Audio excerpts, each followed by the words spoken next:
relationships, friendships, and families have changed because nobody knew what to say. Tonight, we're having an honest conversation about communication, accountability, leadership, family patterns, and the emotional skills many of us were never taught. We'll ask questions like: who taught you how to apologize? Who taught you how to handle rejection? What conversations have you been avoiding? Do people feel safe talking to you? Are you listening to understand or just to respond? This is not about blame. It's about becoming better partners, parents, leaders, friends, and human beings. Join me tonight. This is Mental Warrior 22. I keep it nappy and I do what make me happy and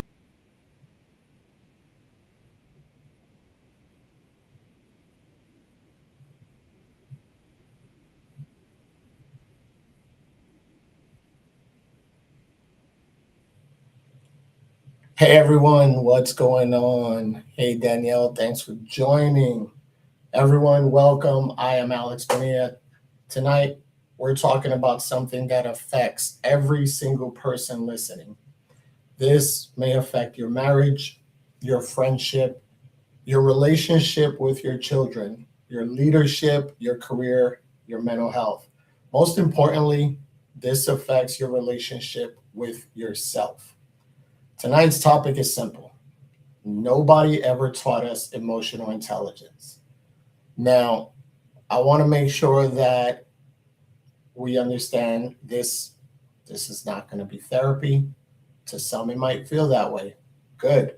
Some of us need a little therapy, a little food for the soul, right? This isn't me pretending that I've got all the answers because I don't, right? This is a conversation that we're having, real conversations about something that is going to impact all of us, whether we realize it or not.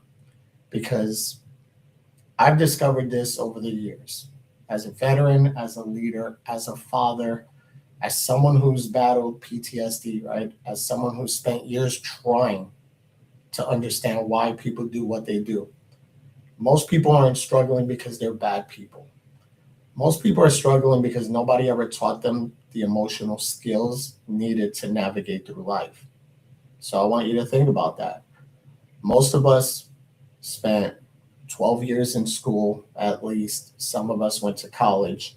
Some of us spent years in the military. Some built careers, raised families, started businesses, lead teams, managed organizations. But nobody ever sat us down and taught us how to process the disappointment.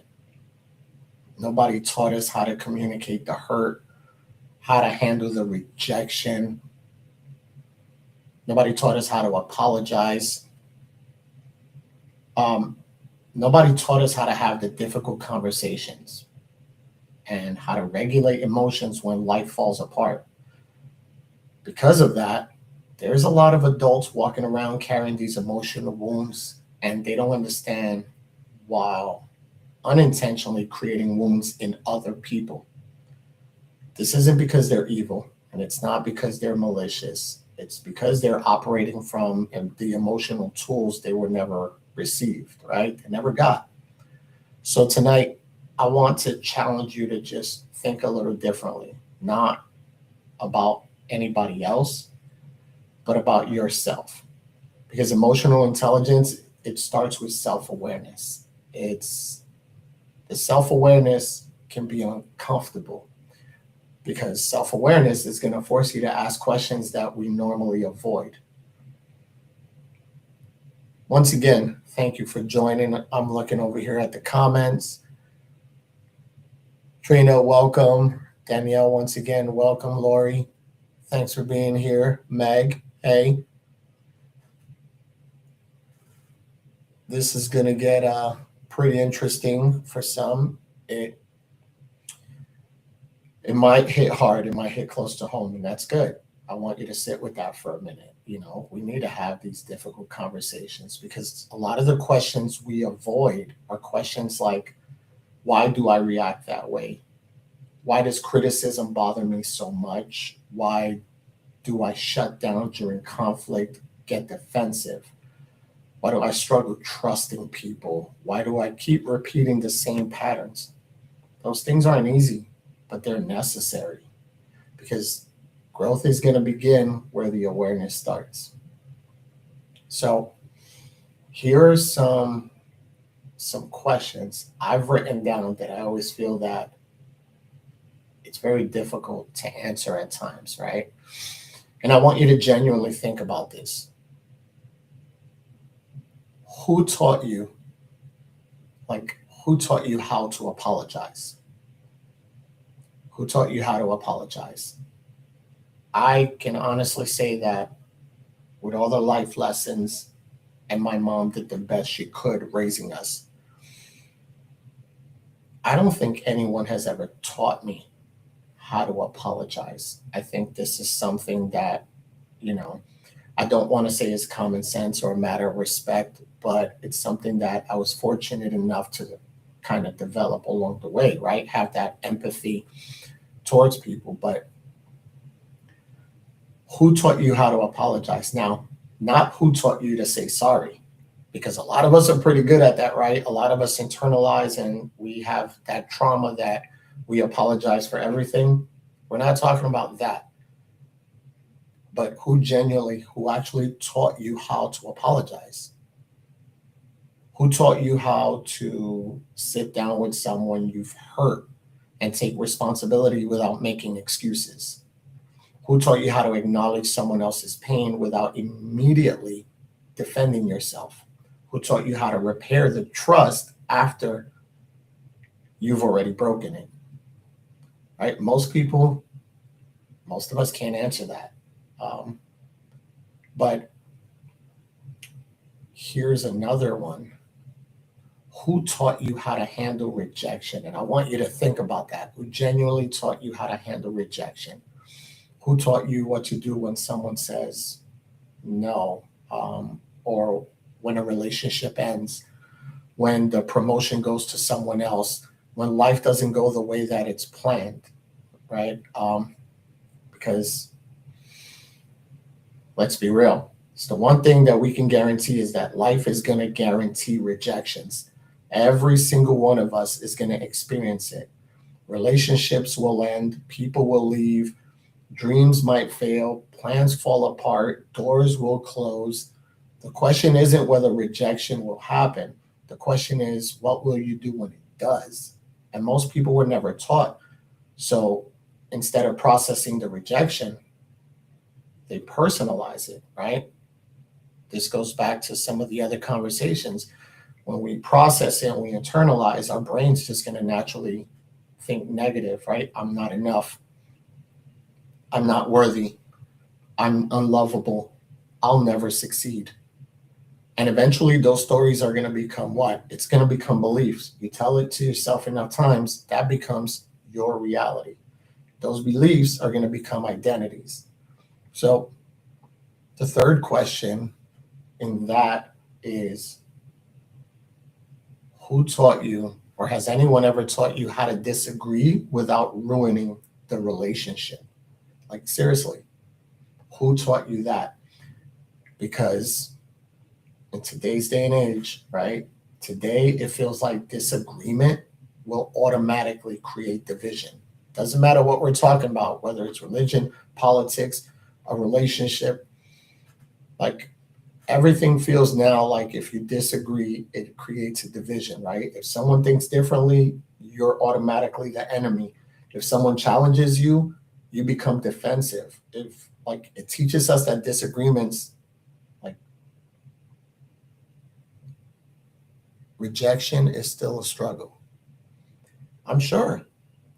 I am sure. Listen, I don't care who you are. Rejection will always sting a little bit, but it stings more the bigger the ego. And a lot of us think we don't. But the ego doesn't mean that you have to be, in the traditional sense, what most of us think, the arrogant, the cocky. No, we all have an ego of some sort. And it hurts more because sometimes we're like, there's no way in hell you're going to reject me. Like, I'm a big deal. I'm great. I'm an awesome person. I'm this. A lot of times that rejection has nothing to do with you and everything to do with whatever they got going on, right? So I want you to think about that.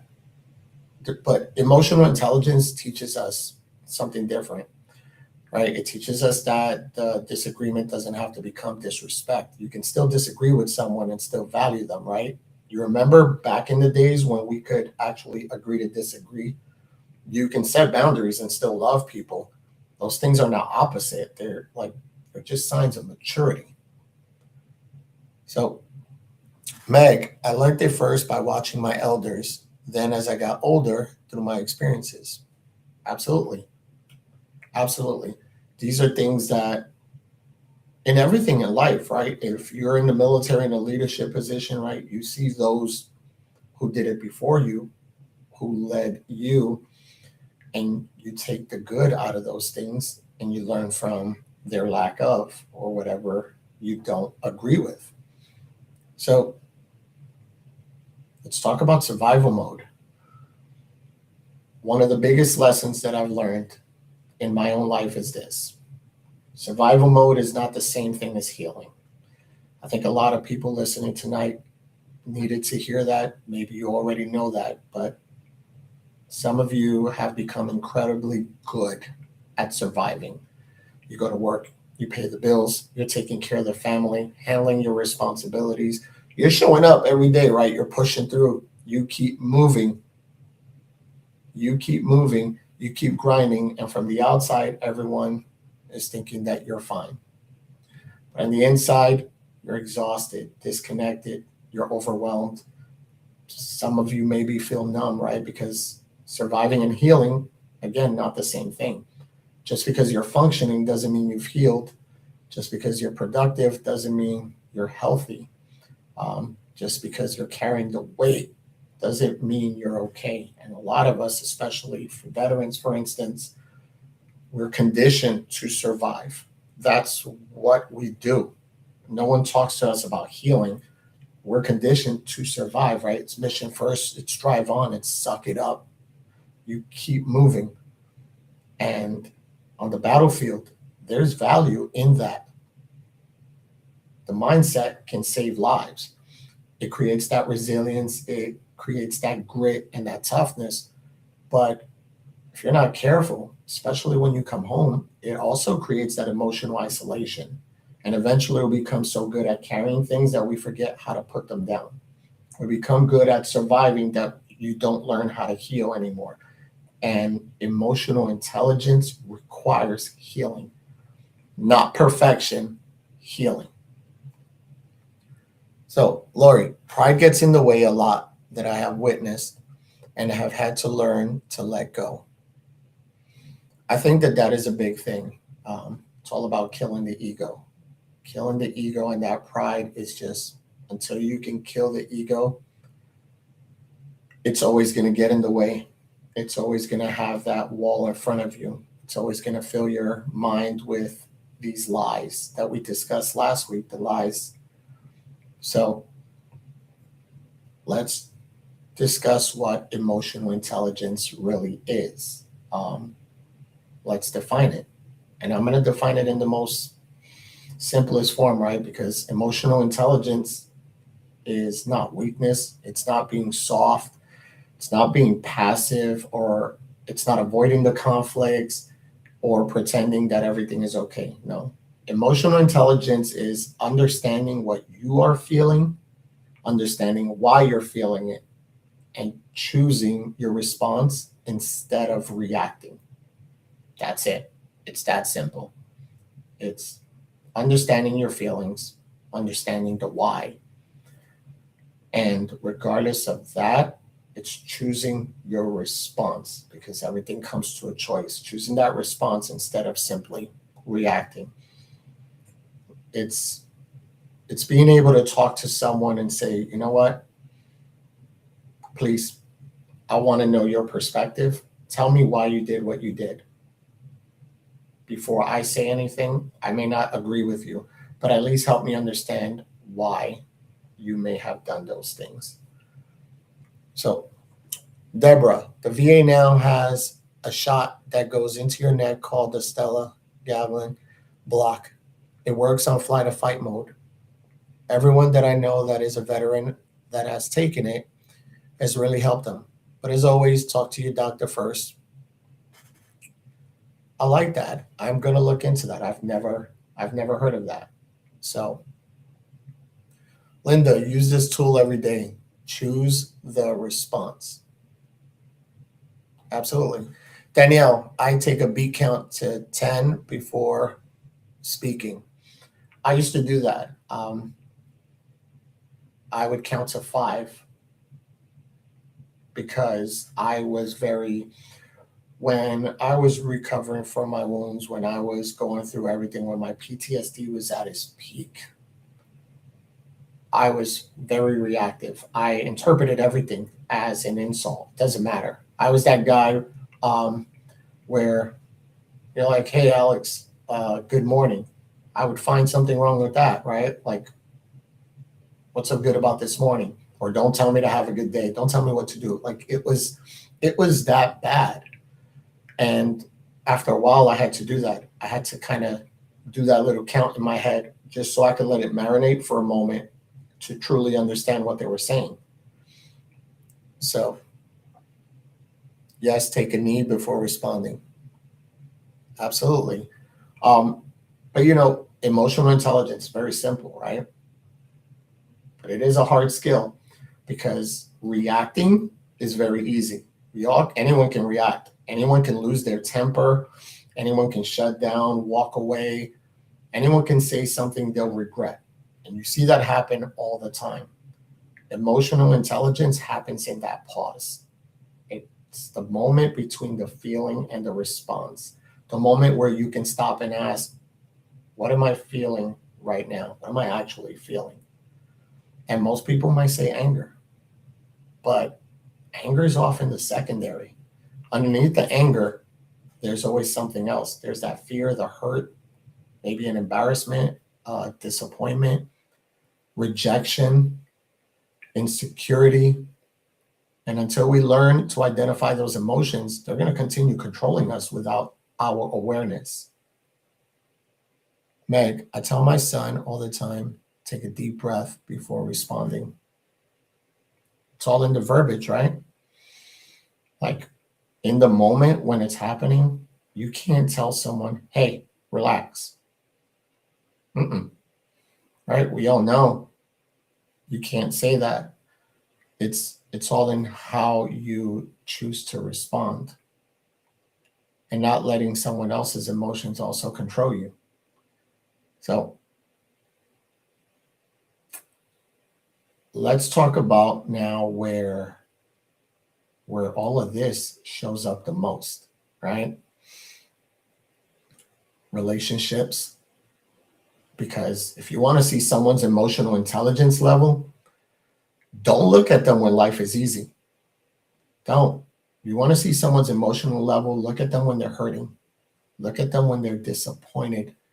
Look at them when they're angry, when they're being challenged, right? When you challenge someone, that's when you'll see their level of emotional intelligence, right?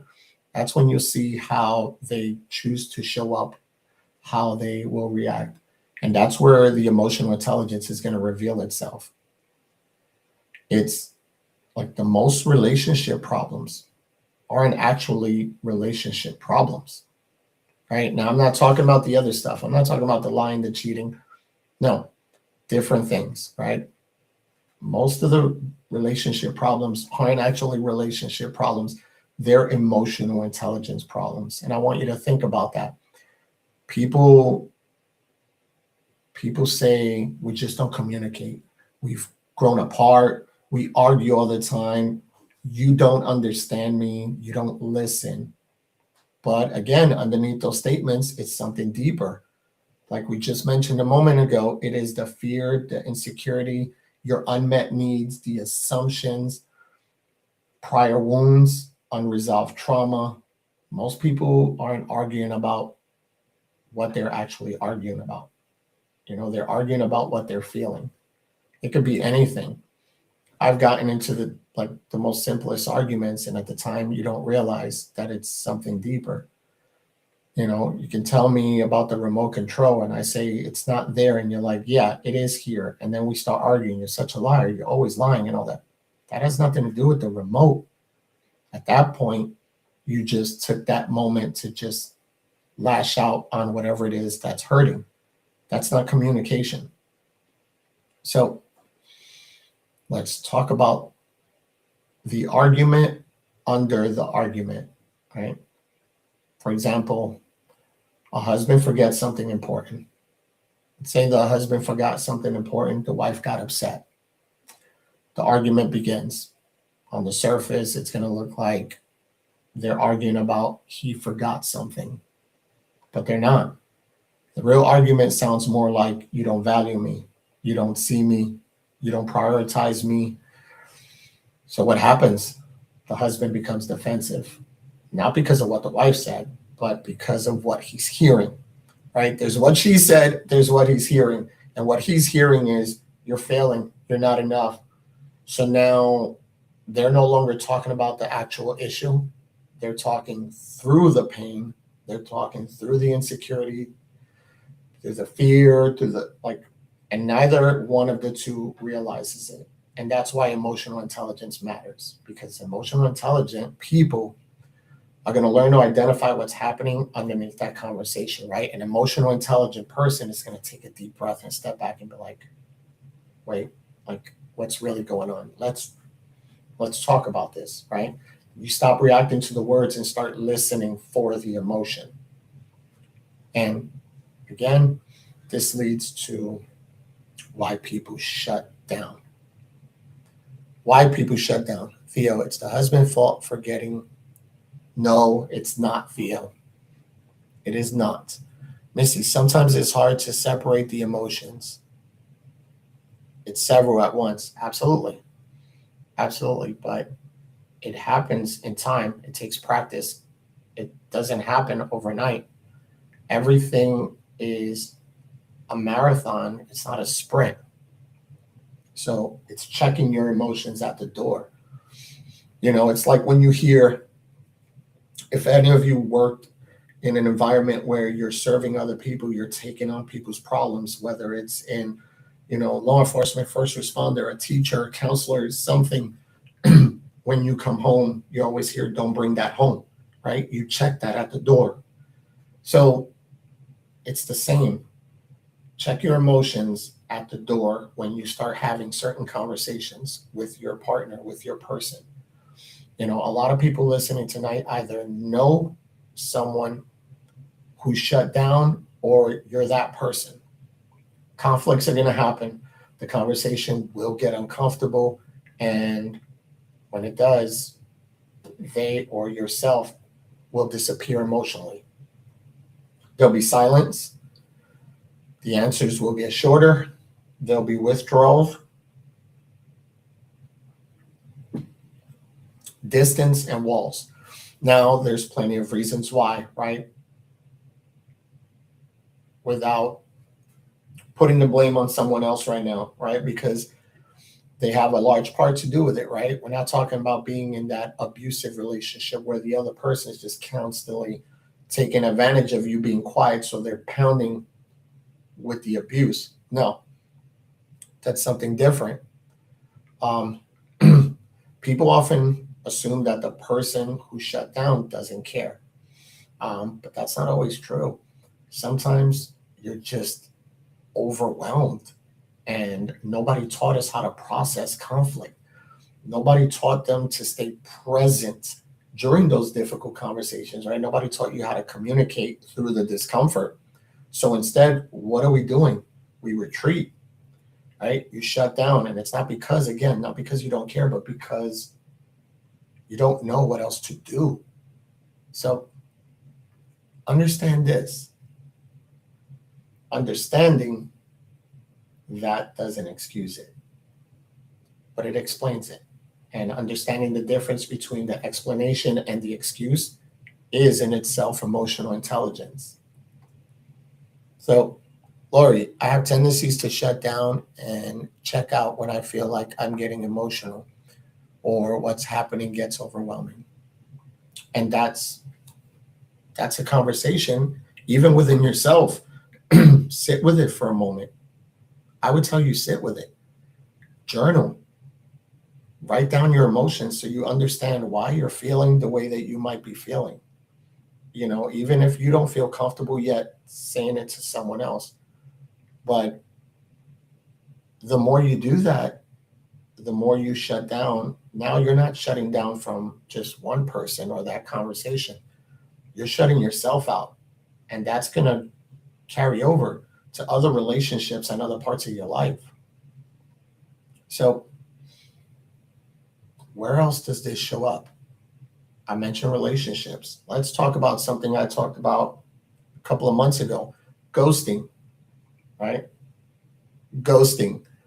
This is where it shows up a lot, right? Because this has become so common today, right? And I'm not just talking about on a romantic level, right? Ghosting has become so common in friendships, in dating, in professional relationships. People just have a tendency to disappear. There is zero conversation. There is no closure. There is no explanation, just gone, right? And the person left behind spends days, weeks, months, sometimes like years asking, what did they do wrong? Was it my fault? Why wasn't I enough? And Brendan, true that. I found that bowing my head and going dead in water is an easy escape to try to encourage peace in that moment. But it also is counterproductive because I'm suppressing my own honest emotions. Yes, you can express your honest emotions without being disrespectful to the other person. And if the person isn't willing to listen at that moment, then you have to be willing to separate yourself from that, kind of have that pause, and you guys come back to it if you can. And that's easier said than done, right? Because that also requires emotional intelligence on the other person. And if they don't have that emotional intelligence, you can like put a pause on it and walk away, and the other person gets offended. Like, don't you walk away from me? And they want to keep beating you up. That's where you have to set those healthy boundaries. Don't reduce yourself to the non-emotional intelligent person and start becoming that, right? So here's the truth many people often need to hear. Sometimes ghosting has absolutely nothing to do with you or your worth.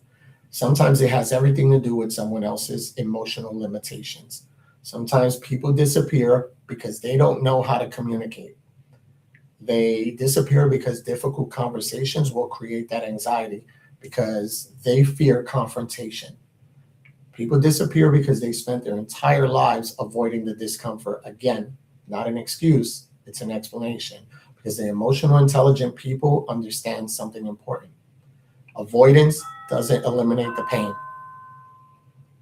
it transfers it. The conversation someone avoids becomes the confusion someone else is going to carry.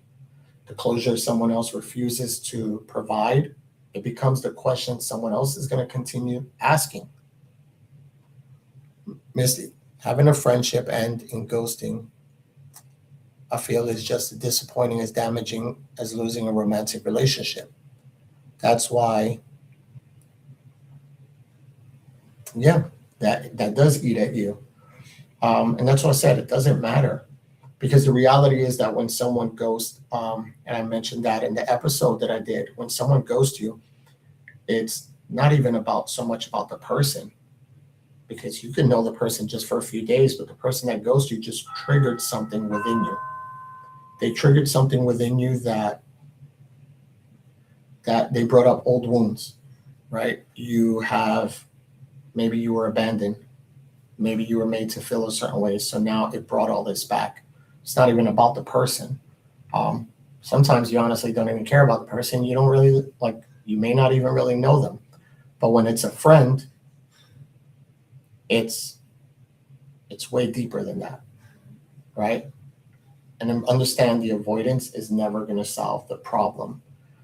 And I love when you call someone out on that emotional intelligence and for accountability. And you'll often hear people say, no, I don't want to deal with that. I'm just protecting my peace. I don't owe anybody anything. I don't. No, there's a difference between protecting your peace and boundaries and accountability. You know, people want real until real shows up and it requires you to be real. And now, when you're being checked at the door, what do? So, before I go into understanding versus accountability, Theo, let's pay the bills. Men of Warrior 22 isn't just apparel, it's a reminder to keep going when life gets heavy. Visit MW22 shop and check out the latest shirts, hats, mugs, and gear built for the mindset, not just the look. Stronger together, no one stands alone. If you need coffee that actually hits different, this is it. Fuel your mind, elevate your day. Go to Aerial Resupply Coffee Company, proud sponsor of the Mental Warrior 22 show. Use MW22 for 20% off. Link is in my bio. Empowering Holistic Health is a proud sponsor of the Mental Warrior 22 show and a proud partner of the Mental Warrior 22 Foundation, helping people focus on wellness from the inside out. From health programs and supplements to apparel designed to support your lifestyle, she is building a community around better health and better living. Visit empoweringholistic.com for more. RTS is a proud supporter of the Mental Warrior 22 mission, focused on purpose, leadership, and building stronger people and stronger communities. If you're looking to grow, lead, and elevate your mindset, visit yesrts.com.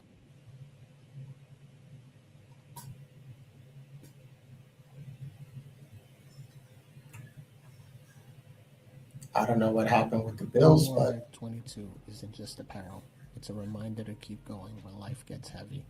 Visit MW22 shop and check out the latest shirts, hats, mugs, and gear built for the mindset.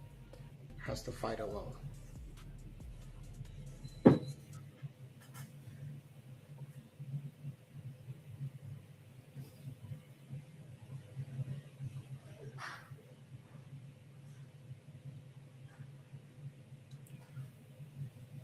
All right. It looks like we are pushing forward here. So let's get into understanding versus accountability.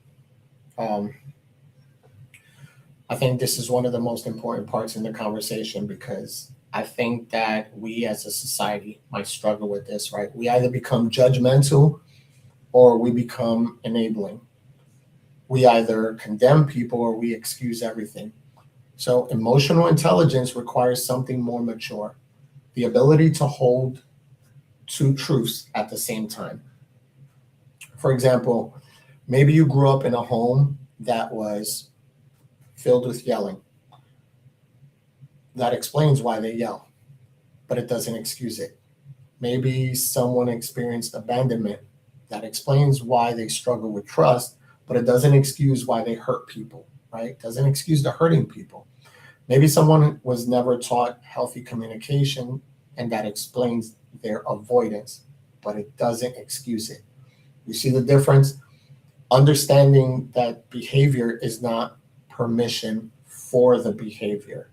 You know, I often mention PTSD, someone with PTSD, when someone hides behind the diagnosis, like, oh, I can't help it, I have PTSD. No, you can help it. Don't hide behind the diagnosis. You know, if someone says you're being an asshole, chances are you probably are, right? You're just an asshole who happens to have PTSD. Don't hide behind it. And a lot of people today are comfortable with just having the label. And that's where they stop, right? They stop at that. Oh, well, I can't help it. I have ADHD. Yeah, that explains what's wrong with you, but it doesn't excuse why you continue to do certain things, right? Now that you know what it is, why not work on how to make life a little easier for yourself? Linda, truth. Having hard conversations is key to bring clarity, reconciliation, and create healthy relationships. May have to set healthy boundaries and distance even after these accountable conversations. Yes, yes. Listen, you can love someone to death and still not be with them. You can choose to leave if you have to, right? So again, understanding the behavior is not permission for the behavior. And this matters because a lot of people weaponize their pain, like I just mentioned. The trauma we tend to use as a shield. The childhood is often an experience, like childhood experiences is often an excuse now as a justification. They use the wounds as an excuse. And I want you to understand something, like your pain is real and your pain deserves the compassion, but your actions still require accountability, right? Those two things can coexist. I can wholeheartedly understand your pain, right? But let's not excuse what you just did. There's still some accountability, right? There's still, to every action, there's that reaction. So, Heather, it takes a great deal of self awareness, practice, and internal effort to self reflect and self regulate when you become emotionally dysregulated. In those moments, emotionally can feel overwhelming and immediate, making it difficult to pause, assess what you're feeling, and respond thoughtfully rather than react impulsively. The ability to recognize your emotional state, understand this source, and utilize healthy coping strategies is a skill. I I agree. I agree. Deborah, when we know better, we do better. Again, I also agree with that. But some people are just a little more stubborn than others, right? It takes a little more, right? Some of us, you have to constantly repeat these things, and it's exhausting. You know, Emotionally intelligent people, again, will do both, right? Two things can coexist. I can understand your pain, but I can also tell you what you did was not okay. Those two statements are true, right? Don't let anyone manipulate you into thinking different. Like, well, if you're understanding me, then why do you still feel this way? No, because you still did it. You know, that's like watching a murder trial. Oh, this guy did this. He killed someone. Oh, but he suffers from this. Cool. Hey, let's address and understand poor guy or poor girl. They're suffering from this, but are we going to overlook the fact that you still killed someone? There's still there still has to be some level of accountability. And self-awareness is so very uncomfortable.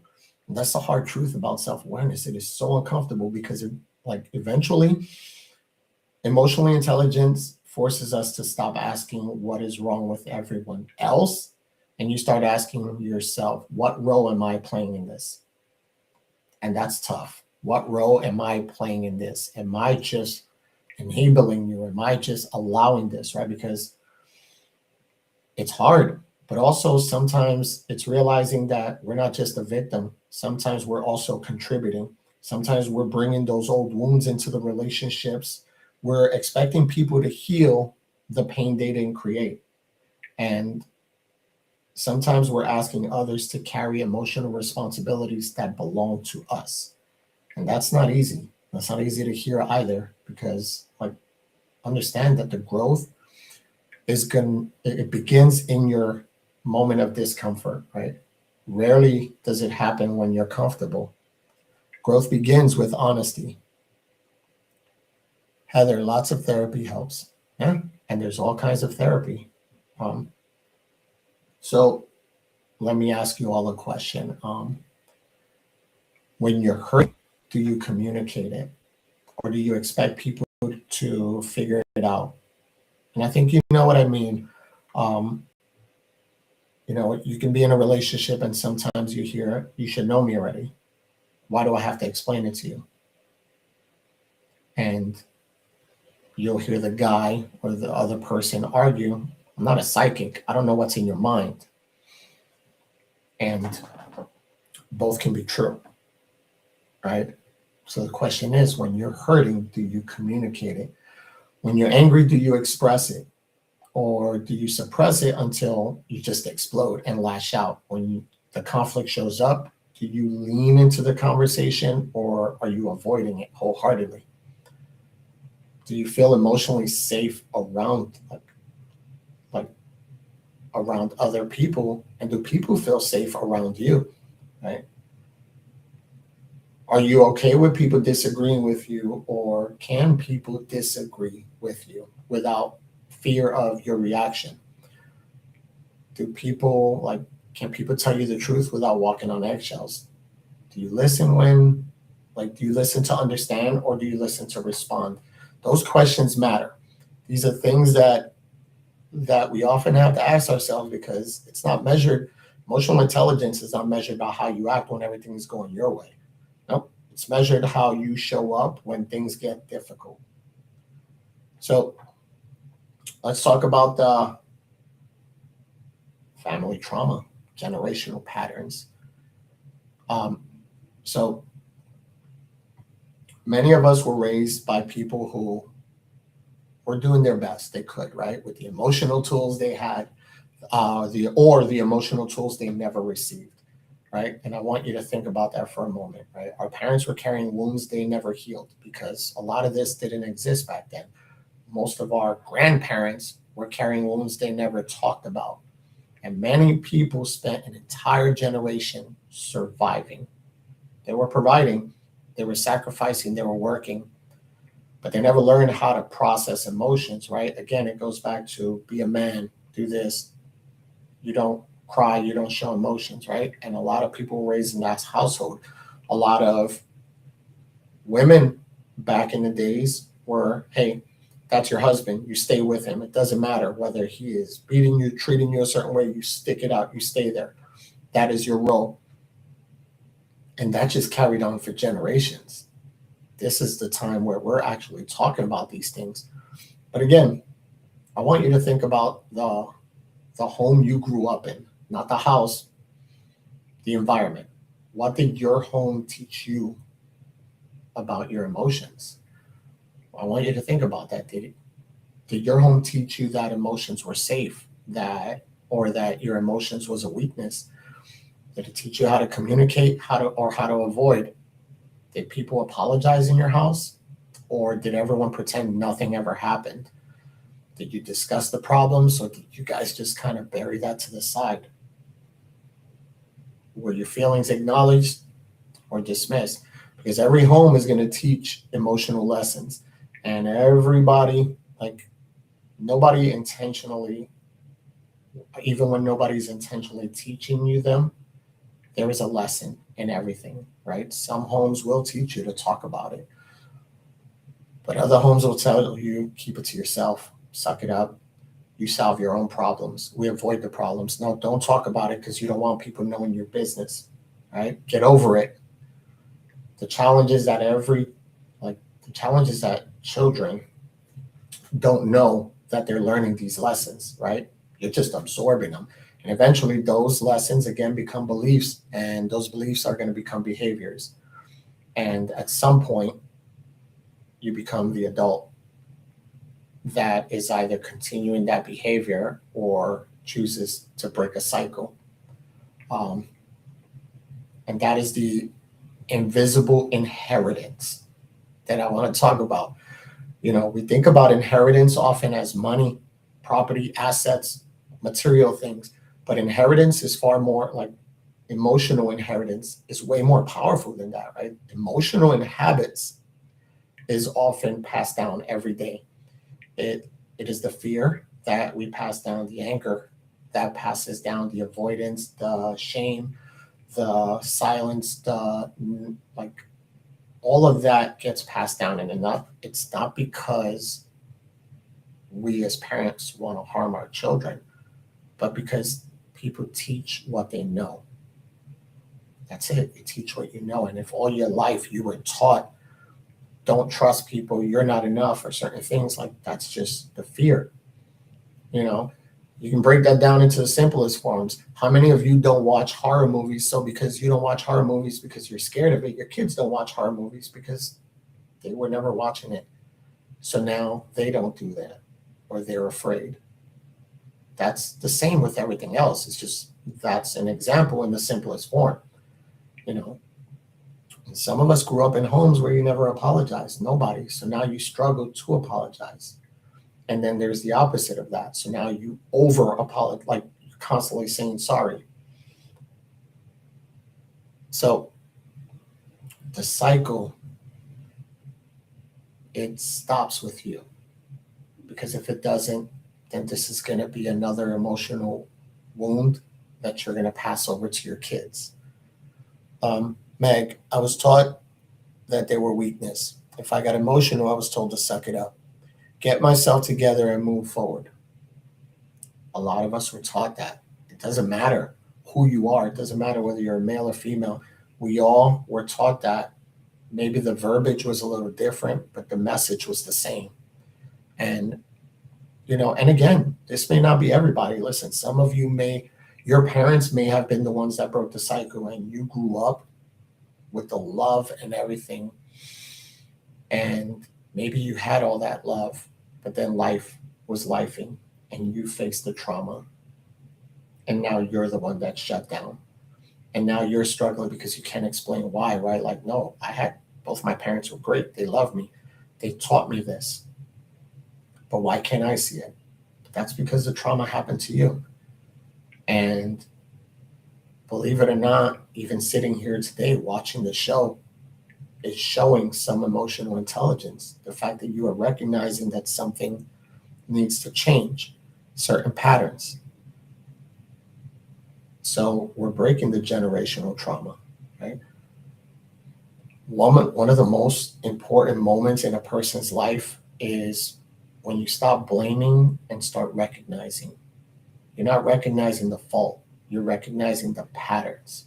And there's a difference, because healing isn't about spending your life blaming your parents, right? We all know someone who does that, or unfortunately, you may be that person. Like, oh, you don't understand. When I was a kid, listen, I'm not saying it's easy, but the moment you became an adult, there was a certain level of accountability that now falls on you, right? Healing isn't about staying angry forever.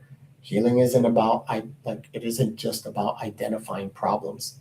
It is about identifying patterns and choosing something different. Yeah, this may have happened when you were a kid, but I choose not to be this person. Yeah, my dad was an asshole with me. And you know what? I refuse to be that way with my kids. Those things, it starts with you. Like, maybe your family avoided the difficult conversations, but you don't have to. Because they did, should be more reason why you should be like, you know what? This is how that made me feel.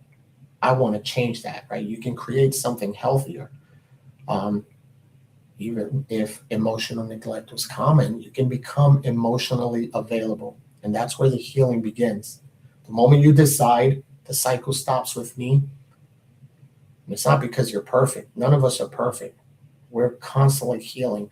And it's not because you figured everything out, but it's because you're willing to become aware. And us as parents, I want you to think about that for a moment, because children are always watching. Always. I don't care if they're glued to the tablet, kids are listening. Even when you think they aren't, they're taking everything, right? They're watching how you're handling the stress. They're watching how you communicate. If you argue, if you how you apologize, how you treat other people, the good and the bad, they're absorbing, right? How we treat ourselves. And one of the biggest mistakes that we as parents make is believing that children learn primarily through instruction. They don't. Children learn primarily from observation, and they take all this in. The sponge. You can tell your child to manage their emotions, but if they constantly see the emotional explosion, then what are you learning? You can tell your child to communicate, that communication matters, but if they're watching you avoiding the tough conversations, the communication, then what do you think they're learning? Again, tell your kid accountability matters, but if they never see you hold yourself accountable, children are going to learn what they live, right? No child is born angry. No child is born depressed. No child is born racist or whatever.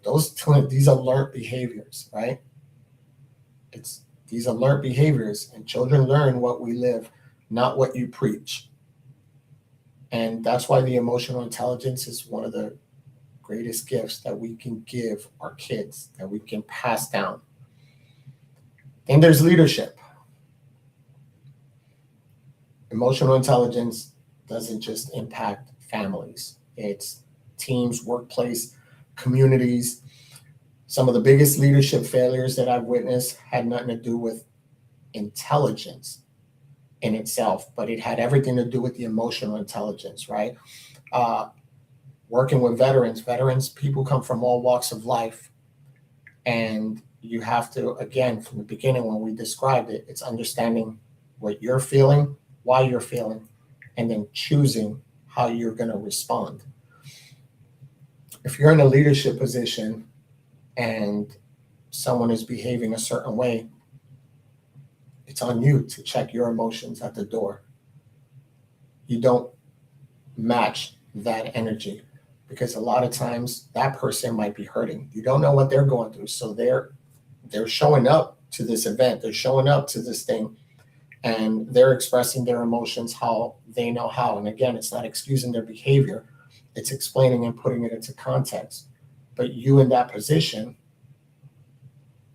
should understand and check your emotions because leadership isn't information, leadership is influence, right? People will follow leaders that they trust, and people trust leaders who can make them feel seen, valued, respected.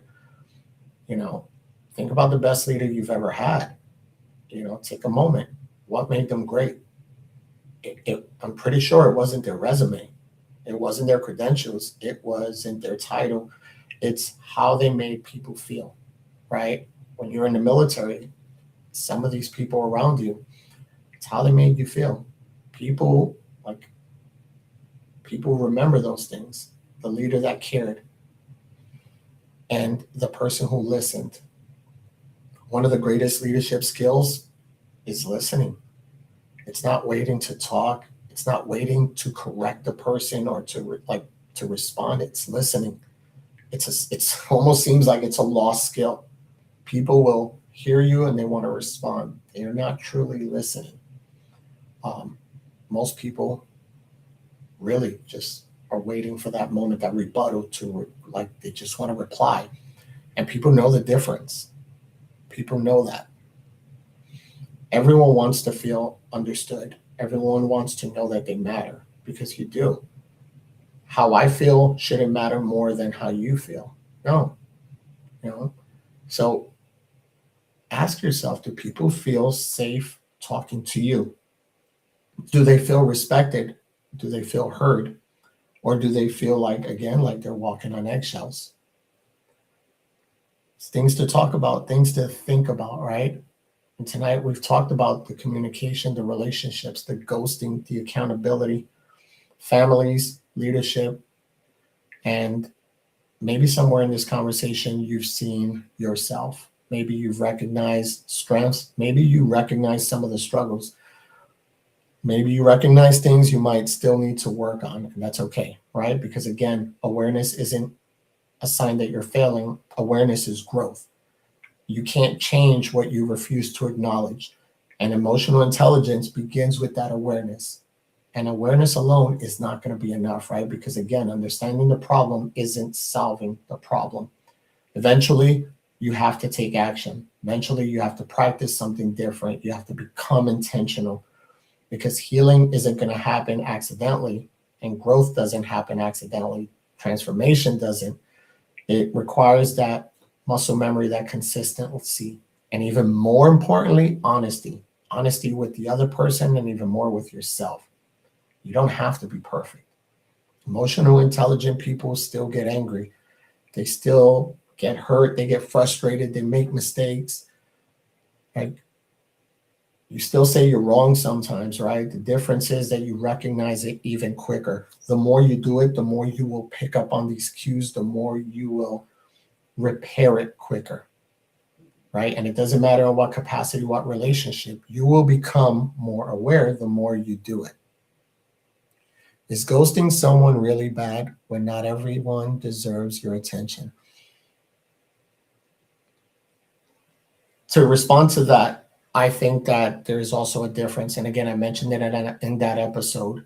There's a difference between ghosting and setting boundaries. Not everyone does deserve your attention. But I think that if you get into a relationship with someone and you decide it's no longer for you, then even if you feel they don't deserve that conversation, they invested the time just as much as you. Now, I'm not talking about the other circumstances where they're just a complete waste. No. So it costs nothing to let them know. At this point, call them, talk to them, send a text message, put a note on a pigeon's foot, put a message in a bottle. It doesn't matter. But hey, this was great, but it isn't for me. I need to separate myself from this. That's it. The boundaries where not everyone deserves your attention to me is different. That is, I try to communicate with you. You're not listening. So because you're not listening, I'm going to separate myself. And those people will often say, oh, he or she just ghosted me, without, again, accountability, understanding the role they played in it. So I think that that's important. I think most people listening to conversations like this, when we're talking about growth, you start criticizing yourself, right? Like, I messed up, I'm failing. And we've all done that, every one of us. The goal is never to be perfect. The goal is always progress. The goal is becoming a little more self-aware today than we were yesterday, a little more patient, a little more understanding, a little more intentional, right? So, some of the skills is the power in the pause. We mentioned that earlier, right? Because the damage is always going to happen in that reaction. So take a moment to pause. If you're not 100% sure in what's going on, even with your own emotions, like pause, because most people regret their reactions, right? Words are spoken in anger, texts are sent emotionally, decisions made on impulse. So next time you're angry, pause, right? Next time you're hurt, pause, right? Also name your emotion. Ask yourself, what am I feeling? Most people stop at anger, but anger is not the root of the emotion, right? Anger is often like that bodyguard at the door. There's always something underneath, right? The fear, the embarrassment, the rejection, the disappointment, all those things. And more accurately, when you can identify what you're feeling, you become more effective at how to respond to it, right? Most importantly, I want you to replace assumptions with questions, right? Assumptions will destroy relationships. Questions will build understanding. I want you to understand that, right? Assumptions will destroy relationships. So how many arguments start because someone assumed something? So instead of assuming, ask instead of guessing, clarify instead of creating narratives. Have those conversations. Emotional intelligent people seek understanding before they seek judgment. And listen to understand. Listen, repeat what they just said, summarize it, put it in your own words, right? Many of us are problem solvers, and that's the problem, right? We're problem solvers, so we want to fix, or we want to interrupt. And sometimes the most healing thing you can do is just simply sit with someone and just listen. Don't interrupt. You don't compare. They want to feel seen. They want to be heard. And learn to take ownership. And this was the most hardest one. Pride will fight it. Take ownership in what you're doing and the role that you're playing. Become the person that you needed, right? The love, the guidance. Become the listener, the encourager, right? And maybe no one taught us emotional intelligence. Maybe nobody taught our parents. They taught their parents, right? But here's the good news. What wasn't taught can still be learned. What was modeled can still be changed. What was inherited does not have to be passed on. You're responsible for what you do with those things. You're responsible for your growth, your healing, awareness, your choices. The moment you stop asking, why am I like this? And start asking, what can I learn from this? Everything begins to change. So I want to thank everyone for being here tonight. Be sure to check out Mental Warrior 22. Next week, we will not be having an episode. I will be on the road, and we will be coming back the following week with something great and amazing. Once again, I want to thank you. Check out nw22.org for more information on great things we have coming on. Understand? Thank you. We are Mental Warrior 22. Remember, everyone sees the warrior, very few understand the war inside. Good night, everybody. Thank you for being here. How many relationships, friendships, and families have changed because nobody knew what to say? Tonight, we're having an honest conversation about communication.